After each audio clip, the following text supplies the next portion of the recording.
सबसे पहले तो मैं अपने इस सम्मान के लिए जीवाई संस्था को धन्यवाद दूंगी और साथ ही वैसे छात्र छात्राओं का यहाँ पे स्वागत करती हूँ।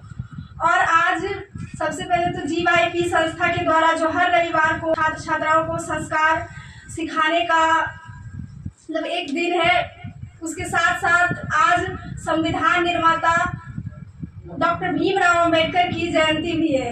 मेरा नाम किरण कुमारी है, मेरे पिताजी का नाम सत्यनारायण यादव है। मैंने 2024 में लहना हाई स्कूल से मैट्रिक बोर्ड का एग्जाम दिया था, जिसमें मेरे 476 मार्क्स आए और मैं जिला की 3rd टॉपर बनी। तो मैं आप लोगों को मेरी जो 10th की एक छोटी सी जर्नी रही उसके बारे में बताना चाहूँगी कि मैंने किस प्रकार पढ़ाई की और किस प्रकार मेरे शिक्षकों, माता पिता और मेरे कोचिंग का इसमें योगदान रहा।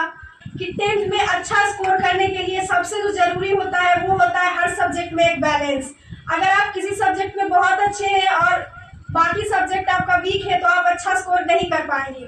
अगर वहां जाकर एग्जाम में आपके एक आध सब्जेक्ट इधर उधर भी होते हैं तो वो बाकी सब्जेक्ट में मैनेज हो जाएगा, लेकिन अगर यहाँ से ही आपका कोई सब्जेक्ट वीक रह गया तो फिर आप अच्छा स्कोर नहीं कर पाएंगे। और दूसरा होता है कि आपको स्कूल में जो पढ़ाया गया, आप जहाँ कोचिंग कर रहे हैं वहाँ जो पढ़ाया गया और आपने अदर कहीं से भी कोई चीज़ सीखी, तो ये प्रोत्साहन मुझे ललन सर के द्वारा ही मिला कि आप अपना एक नोट्स बनाइए।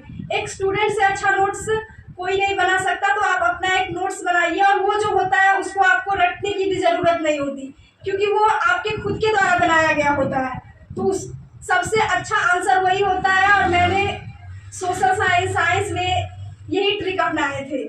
किसी भी एग्जाम के लिए जरूरी होता है आप एक पॉजिटिव पर्सन बने रहिए और आप सेल्फ बिलीव, खुद पे भरोसा रखें। ऐसा नहीं कि आप हर वक्त ये सोच रहे हैं कि मैंने इतना सोचा है, नंबर आएगा नहीं आएगा, तो ये मत सोचिए। बस खुद पे एक भरोसा रखिए कि हाँ, अगर मैंने ये सोचा है तो मैं ये कर सकती हूँ या कर सकता हूँ।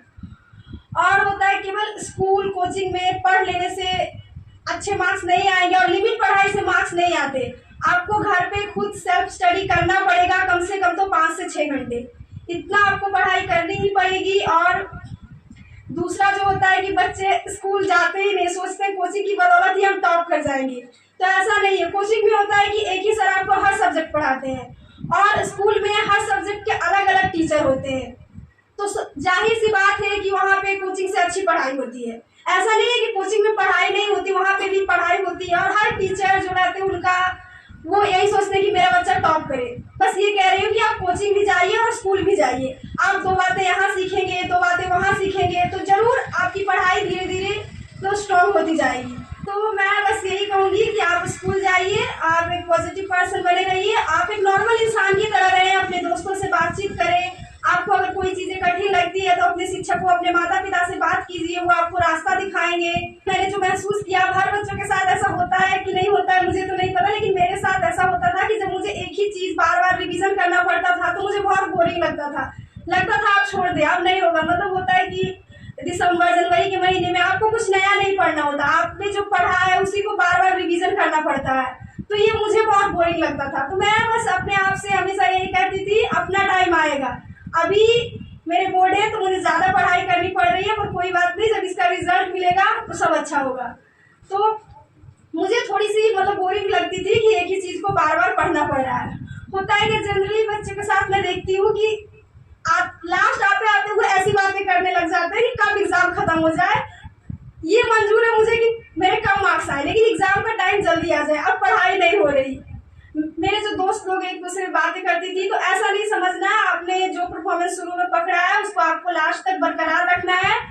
और कहूँगी आपके सर जो आपको बताते हैं उसको आप फॉलो करें, इसका सबसे बेटर रिजल्ट होगा। और आप घबराएं बिल्कुल भी मत। अगर आप एग्जाम में भी बैठे तो मतलब आप ये सोचें कि मेरा आज का पेपर बस अच्छे से हो जाए, ये मत सोचिए कि 470, 480, 490 मार्क्स मुझे लाने, बस सोचिए कि मेरा पेपर आज अच्छे से हो जाएगा। क्योंकि अगर आपका पेपर अच्छे से सॉल्व हो गया तो मार्क्स तो अपने आप आ ही जाएंगे। तो मैं कहूँगी सेल्फ बिलीव रखिए, स्कूल जाएं, पढ़ाई करते रहें, हार्ड वर्क करें, स्मार्ट वर्क करें, मार्क्स अपने आप आ जाएंगे। और मैं जो भी 2025 की छात्राएं इस बार एग्जाम देने वाली है उसको शुभकामनाएं देना चाहूँगी। तो आप बस लगे रहिए, अगले टॉपर आप ही। धन्यवाद।